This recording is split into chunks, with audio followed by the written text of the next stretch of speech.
After the brutal 8th generation console war with the Wii U, Xbox One and PlayStation 4, we finally start the 9th generation consoles with the Nintendo Switch.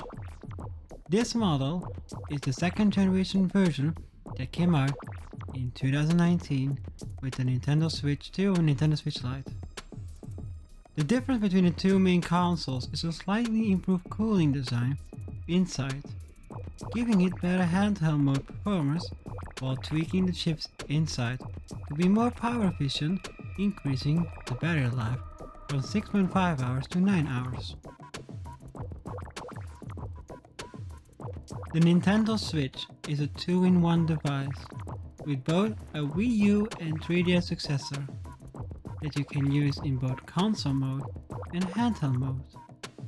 This one is the grey model, but they also have other colors, but it's mainly just the Joy-Con controls who get a different color.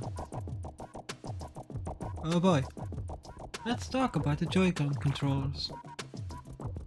They're small and decent for handheld mode, but with the grip, it's not a nice experience to use them for long-end console gaming.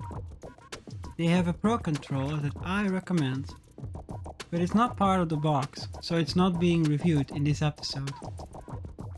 The Joy-Cons have HD rumble that is really good, and they're great for games, just like dance stuff, these kind of stuff.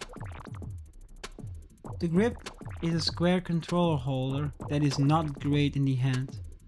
You can slide the Joy-Cons on the sides, and bam, you got a Frankenstein console controller. Including in the box are the Joy-Con side control add-ons. They're trash, don't use them. They are known to break the rails on the Joy-Cons, so just only use them if you're playing Just Dance or any motion-based game. The dock is the magic. On the front are two USB 2.0 ports, and on the back is the USB-A 3.0 port. An HDMI port to connect the TV, and a USB-C port to plug the dock in the wall for power. It's just a piece of plastic where you slide the Switch tablet console into that plays games up to 1080p at 60 FPS. Speaking of the tablet, it comes with a 6.2-inch display with a resolution of 1280 by 720p. It comes with a microSD card expansion port that can use up to 2 TB storage. It has 32 GB of internal SSD storage with a 3.5mm headphone jack and USB-C port. It has a Nintendo Switch game card slot that uses the Switch physical game card since it does not use a disc like the other ones. The tablet is light and good, but the speakers are bad and the 720p is pretty low, but hey, it plays console games on the go, so it's alright to me. The console has a NVIDIA custom Tegra processor with 4GB of IP DDR4 RAM. The tablet plays games up to 720p at 60 FPS. It also has a YouTube app built in, but sadly, no Netflix, no Disney Plus, no Apple TV Plus, not even a web browser. Come on, Nintendo.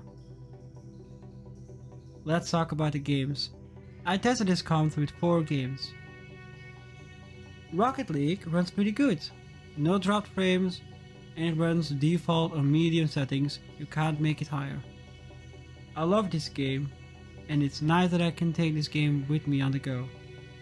Monopoly is perfect for the Switch. The game is pretty light, so it runs at max settings with no problem. But the magic of the Switch is that you can take this game with you on the go. Next up are Pokemon Sword and Pokemon Shield. They're bad games. From the optimization to the ways the game runs in general, they have dropped frames from time to time, and the pop-up filter, for example, with people and trees are poorly. They're terrible games. To conclude, the Nintendo Switch is a great console. It restored the Nintendo magic that the Wii U lost. Buy it, I recommend it. Thank you for watching my first review for Season 4. Fun fact, this is my last project on my iMac Pro. I see you next time for the Apple Watch Series 6 review.